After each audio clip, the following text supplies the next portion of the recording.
Bismillahirrahmanirrahim. Assalamualaikum warahmatullahi wabarakatuh. Selamat malam teman-teman.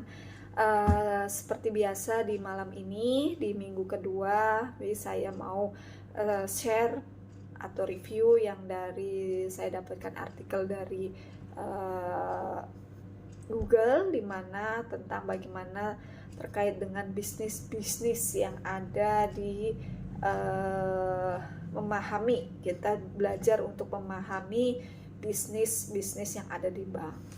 Kebetulan saya ini kan di investor relation, di mana yang bergelutnya adalah tentang bagian perkreditan, dan di sini saya mau sedikit mereview secara proses atau jenis kredit yang ada di perbankan.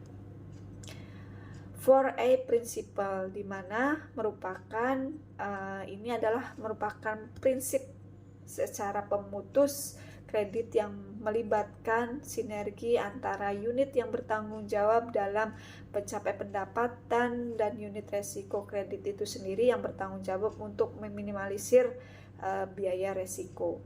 For a principle ini merupakan prinsip utama yang mendasari pengambilan keputusan dalam menerbitkan kredit, di mana setiap pemberian kredit ini minimal dilakukan oleh dua orang pejabat yang masing-masing berasal dari unit bisnis dan unit resiko kredit yang saling independen satu dengan lainnya. Jadi sebagai pemutusnya itu minimal dilakukan oleh dua orang pejabat yang penting, yaitu bagian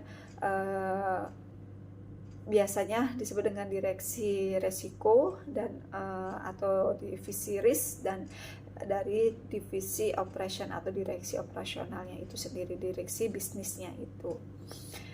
Oke, kita sekarang semakin banyak peningkatan dalam melakukan pembiayaan kredit, dan ada istilah-istilah hal yang memang yang ada dari jenis perbankan itu sendiri. Dimana yang pertama ini kita bahas tentang prinsip one obligor. Apa sih prinsip one obligor ini? Jadi pemberian kredit yang memang pemberian kredit kepada debitur dalam satu kelompok yang memang wajib dikonsolidasikan guna mengetahui total resiko yang memang kreditnya secara keseluruhan itu secara perhitungan untuk di prinsip one obligor ini. Jadi one obligor ini adalah suatu penerapan pada dasarnya dilandasi asumsi bahwa untuk perusahaan yang bergabung dalam kelompok usaha, resiko itu debitur atau perusahaan yang memang dipengaruhi oleh resiko guna grupnya secara keseluruhan dan sebaliknya. Resiko grup ini dipengaruhi oleh masing-masing perusahaan di dalamnya. Salah satu tujuan pelaksanaan prinsip one obligor ini adalah agar fasilitas kredit yang diberikan tidak melampaui BMPK atau legal lending limitnya itu sendiri. Dan untuk menetapkan strategi penanganan account yang memang diterapkan itu kepada debitur dalam satu grup debitur yang sama. Jadi one obligor ini adalah salah satu penambahan jenis kredit baru yang memang sebelumnya kita sudah punya kredit dengan atas nama perusahaan, lalu ada secara pribadi pengurus tersebut meminjam kepada bank, sehingga itu menjadikan namanya istilahnya adalah one obligor itu, yang mempengaruhi tentang nanti exposure dalam penilaian kreditnya itu sendiri.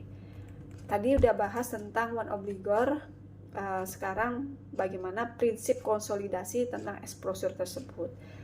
Prinsip konsolidasi exposure ini merupakan pendekatan untuk mengetahui total kredit yang memang diperoleh dari debitur maupun grup debiturnya tersebut yang tadi saya sudah jelaskan, dengan menjumlahkan kredit yang telah ada dan akan diberikan kepada yang memang maupun grup debitur yang sedang dalam proses pengajuan tersebut. Jadi ada dua ya, yang sudah ada ditambah yang baru ini, makanya itu menjadikan suatu komponen menjadi konsolidasi exposure. Yang ketiga, prinsip kepatuhan terhadap regulasi. Dalam memberikan kredit, pejabat atau pegawai ini juga harus melaksanakan ketentuan aturan-aturan berkreditan. Bank baik secara ketentuan regulator eksternal maupun ketentuan internal itu harus secara benar, konsisten, konsekuen, dan dapat dipertanggungjawabkan. Selanjutnya, prinsip pemantauan tentang kredit. Kredit yang telah diberikan harus dipantau secara aktif dan konsisten, meliputi pemantauannya itu terhadap usaha debitur, usaha yang peminjam, dan pemenuhan persyaratan kredit. Dengan pemantauan itu, baik dapat segera mengetahui gejala-gejala yang memang penurunan kualitas kreditnya itu sangat meminimalisir, sehingga bank dapat segera melakukan langkah-langkah apabila terjadi hal-hal yang tidak diinginkan yang dialami oleh debiturnya tersebut, baik secara untuk perbaikan untuk menghindari terjadinya penurunan kualitas kredit debitur tersebut. Itu teman-teman. Jadi tadi ada 4 yang memang tadi saya sampaikan tentang 4A principle, di mana 4 hal yang memang mempengaruhi prinsip pemutusan kredit itu sendiri. Oke, itu aja yang dapat saya share. Kurang lebihnya saya mohon maaf. Saya akhiri. Wassalamualaikum warahmatullahi wabarakatuh. Selamat malam.